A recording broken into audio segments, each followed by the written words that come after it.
In this video I'll give you an update about the Multi-Resolution Modifier and why you should be incorporating it into your workflow. So recently I released a video called Dyntopo versus Remesh versus Multires, and within that video I was saying how useful the Multi-Resolution Modifier was because you can stack it on top of other modifiers and it hasn't got the limitations of using something like the Remesh where it has to be a manifold mesh. However, in that example I showed its limitations. However, I've recently been corrected by CGBoost, who is an expert sculptor, and they've got a fantastic sculpting course which is incredibly detailed, links in the description, and they contacted me to tell me that you can get much higher resolution if you don't have so many subdivided steps. So because I was going from a base cube and subdividing it 11 times in total, all those levels of subdivision was causing me a lot of problems and lag. However, I'm going to show you how powerful it can be in this example and show other reasons why you might want to be using it. So here's a sculpt I've been working on, and this is the Remesh, and you can see that its starting point is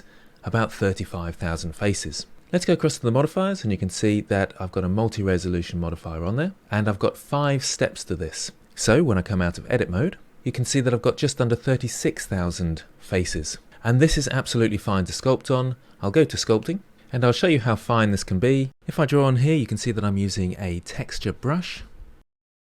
I'll put the strength up a bit more and you can see the fine detail level that I'm getting with all those faces. So I'll undo those changes and you can see all the fine detail I've been adding to this shape and having lots of fun trying out different textures. And CGBoost mentioned that they went over 60,000 without much lag, which really does give you a tremendous amount of power when you're trying to add detail and intricacy to your meshes. So make sure with the multi-resolution modifier that you are starting with a reasonable sized mesh, then you don't have to go up too many levels in order to get those extra faces. Now it doesn't stop there. If I go back to layout mode, and this is often where you'll get a bit of a pause jumping between modes, but you can see there's my multi-resolution modifier and I've also got an armature on this mesh. So it's a very basic armature.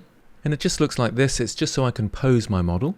But if I show that in the viewport, again, it will take a few moments to just update that. I'll just do the same for the eyeballs as well and hide the armature. And you can see that I've managed to pose my mesh, which has 36,000 faces. Let's select the mesh again. If I want to speed things up at all, I can reduce the viewport levels. So now when I jump between different selections, and let's say go to shading and start thinking about what I want it to look like, I'm able to do that without any lag because of the viewport levels being much lower.